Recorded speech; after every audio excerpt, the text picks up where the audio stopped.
The year was 1861 in Jefferson County, Arkansas, where a story took root so unsettling that its memory refused to die in silence within the archives of forgotten time records that whispered of cotton, fields of forced labor, of cries carried by heart. Winds but hidden among such pages was a tale unlike any other, a case of horror so unnatural that no official dared to give it permanence in law books for what was. Recorded was not trial testimony nor public judgment, but a diary written by trembling hands, pages that smelled of damp soil and carried the voice of a minister whose soul wrestled with faith and fear. Reverend Alastair Finch had journeyed south from Massachusetts, a man of Scripture burdened by sermons of grace it fell empty on. Ears deafened by cruelty, he stepped into a land drowning in heat, where cicadas droned endlessly, and where every corner of earth seemed saturated with sweat and grief of enslaved lives. His writings carried weight heavy with despair, describing a countryside that looked peaceful, yet beneath held a wound bleeding unseen. He painted with words a spiritual battlefield where sin stood. Tall in the form of Silas Kane was the lord of vast cotton fields, clothed in public honor, yet behind doors his laughter echoed with sadism. His plantation was a kingdom built on torment, where every cry of pain from chained laborers was music. To his pride, to neighbors, he was respectable. To the enslaved, he was the face of damnation. Finch noted the arrogance in Kane's eyes, his mocking smirk whenever bodies bent under whips, for Kane believed dominion had been granted to him by heaven itself. The Reverend wrote of this contradiction in sermons of humility, but his voice reached only stone faces who preferred a deity that blessed chains instead of breaking them in this darkness. Finch's gaze found one man, Elijah, a carpenter, whose silence differed from others, not the calm of acceptance, but the stillness of a storm waiting to break. His hands bore calluses, yet his work showed artistry, precision, and intent. His eyes never lowered, always steady. Elijah had lost wife and child to fever, worsened by Kane's refusal to offer medicine. That absence burned into him with an unending, quiet grief.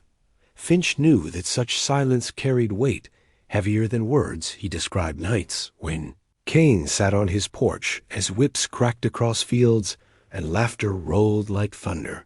Kane enjoyed authority as divine right. Enslaved families endured torment with strength that Finch called sacred, though he admitted he could not comprehend the depth of their resilience. He saw that within scars and sorrowful hymns, sung in darkness, was a story older and truer than any sermon he had preached. The Reverend felt himself small, lost between Scripture and the cries of a land poisoned by cruelty. His diary bore pleas to heaven words, smeared as if ink trembled beneath his hands. He begged for signs that justice had not abandoned them. He ended one entry with a line that chilled even his faith. May God forgive this land, for the soil itself feels heavy with sin. Soon that soil responded a tolling bell rang out at an hour no one expected. Its sound pulled villagers toward Kane's fields. There, under the glare of a merciless sun, they beheld a scene carved into memory. Kane stood not as man, but as effigy, his body dressed in finest black suit, impaled upon beams of cypress, shaped into a cross towering over white and green fields of cotton. Arms stretched wide, head sagging in grim parody. He was a scarecrow wrought from flesh, a sermon nailed into earth. Finch wrote of the silence that overtook the crowd. Even birds broke rhythm, for though crows filled the sky, not one descended. Their wings beat frenzied above, yet none dared touch the body, as though nature itself recoiled. The sheriff, Roddy, a man of brute practicality, came with bluster that soon waned. He treated the crucifixion as murder, searching soil for footprints, wheels, weapons, but ground lay smooth, untouched, as if man and cross had risen from soil itself. He dismissed the strange flight of crows as chance dismissed whispers of ritual as superstition, called it a rebellion, act of revenge. Yet in his eyes Finch saw fear for artistry of death, spoke louder than blades. Planters who gathered roared with outrage, not only for Kane's fate, but for challenge to their authority.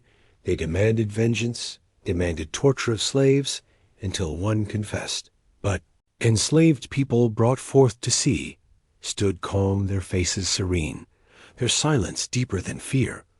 They did not tremble, they did not cheer, they looked upon body with still reverence, as though fate had unfolded with inevitability. Finch understood. Then this was not ordinary murder, but judgment, a language spoken by oppressed, understood by them alone, a warning, a monument, a declaration that balance, long broken, had shifted as Cain's body was cut down. Crows remained circling high, refusing descent, a vigil of wings dark against pale sky. Finch closed that night's entry with words that haunted him. It is not murder, it is a sermon written in flesh. The investigation spiraled into rage, yet nothing surfaced. Slaves beaten, questioned, threatened.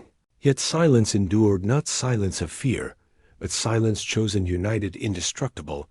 Their eyes blank, like still waters, unbroken, this wall of quiet, baffled and enraged. Sheriff Brody, no threat, no lash could break it. Within days fear deepened further. Cain's overseer Miller, a man infamous for cruelty, vanished from his cabin. No struggle, no theft, only a half-eaten meal on table, and a carved wooden bird left upon doorstep, wings spread as if frozen in flight. Finch recognized hand of Elijah in precise cuts. The craftsman's mark, dread filled him. Realization struck. Elijah stood at heart of storm. Disappearance of overseer was not random. It was continuation of judgment. Whispers spread among planters, fear breeding paranoia. Pistols slept by beds, patrols rode through nights. Suspicion sharpened every glance. Order crumbled, their power that once seemed eternal shrank before unseen force. Dogs sent into woods to find Elijah whined, refused to enter, as though swamps themselves forbade. Pursuit. Finch wrestled with conscience, his sermons hollow, his diary his only confessional. He sought pattern in horror, seeing poetic justice. Cain, who withheld grain, became Scarecrow. Miller, whose whip roared, was silenced. It was vengeance measured. Like scripture, each act balanced upon sin. He told himself Elijah moved unseen, with knowledge of woods, protected by community silence. A man of grief, enacting retribution. This thought offered comfort. Human cruelty met by human revenge. Yet one question tore holes in theory. Why did crows not descend? How could birds themselves bow to unseen power? His rational mind faltered against sight of winged vigil. He began to wonder if Elijah acted alone, or if land itself had risen. He recalled whispers of old gods, older than scripture, faiths rooted in soil and river. Not heaven, perhaps. Silence of slaves was worship, perhaps. Elijah was not lone avenger, but vessel for earth's memory. Finch ended one entry with question bleeding ink. How can one man, however righteous, command birds of the air? The planters trembled in their halls, fearing not rebellion, but specter of retribution. Their trust evaporated. Militia bands formed, riding drunk through night, rifles firing into air, desperate to reclaim. Illusion of control. Finch became target, accused of sympathy. His church emptied, threats left at his door. He preached to silence, felt like exile, an island in sea of rage. His diary spoke of snakes left as warnings, torches casting shadows upon chapel walls. Planters saw slaves no longer as property, but as enemies within their gates. The enslaved in turn retreated deeper behind. Inscrutable silence, a calm that stoked paranoia like caged lions. Their roar at last heard when another planter vanished, leaving fields abandoned, echoing with unpicked cotton. Finch described them as men who had kept beasts and called them pets now. Startled at their power, fear peaked when Thompson, a speculator tied to Cain's dealings, was discovered planted in soil, upright chest above ground, mouth forced open, filled with earth and seeds. Poetic horror made flesh. Finch's pen scrawled frantic. Now he no longer spoke of human vengeance, but divine wrath. Cain became Scarecrow. Miller silenced, Thompson consumed. By land itself, pattern undeniable, earth was judge and Elijah instrument. Finch confessed with trembling words, "This is not rebellion. This is the earth's own judgment." His faith broke, rebuilt into belief in a God of soil, a God that remembered sins, Through roots and rivers planters, militia's dissolved sheriff himself fled, abandoning badge rifle, and pride silence fell over. Pine Bluff, but silence held terror, heavier than screams, and Finch knew judgment had not ended. That night, Reverend Finch felt a pull stronger than fear. He knew final chapter of horror would unfold, and he must bear witness. His diary became both shield and confession.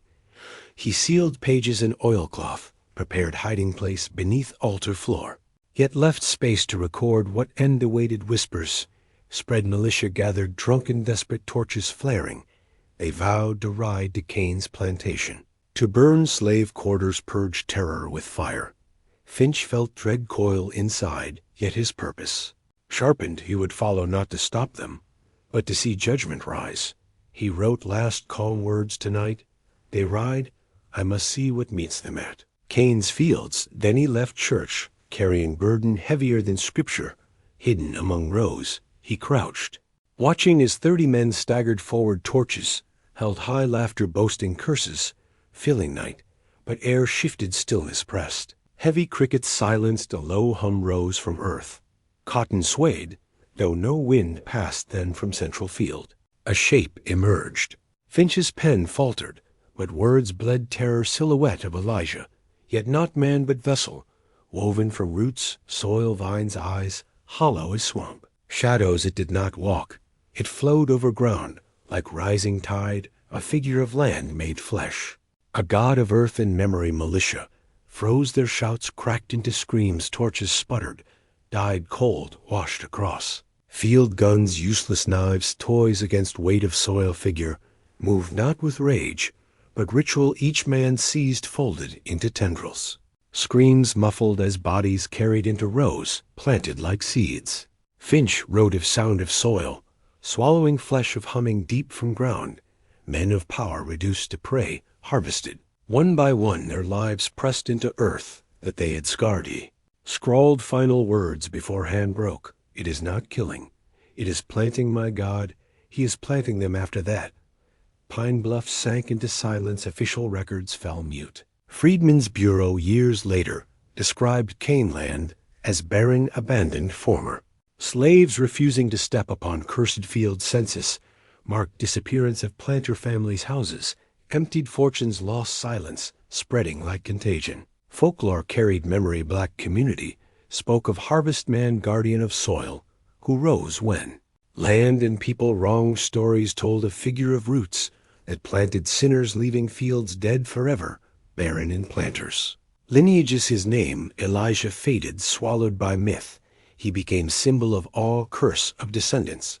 To white children warning, whispered harvest man walks when earth remembers.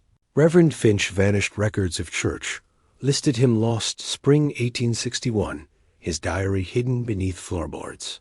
Until found century later, brittle yet alive with dread. Scholars called it bridge between folklore and history. Pages held theology, unraveling into primal faith. Finch saw in soil God without mercy, without forgiveness, only balance and retribution.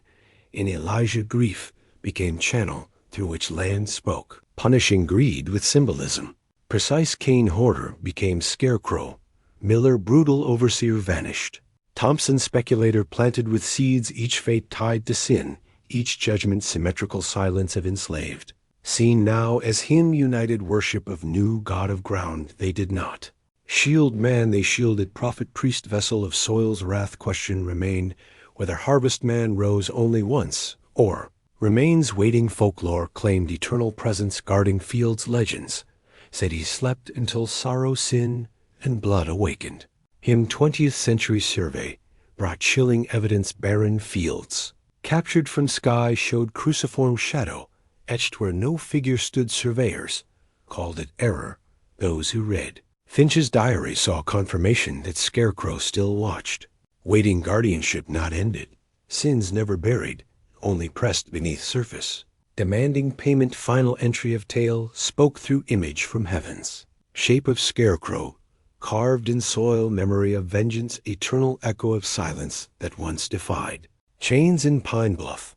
Thus story closed, yet not ended. For earth does not forget, and Harvest Man stands unseen, waiting for debt yet unpaid. Subscribe to Litany of Ashes and listen with us listen.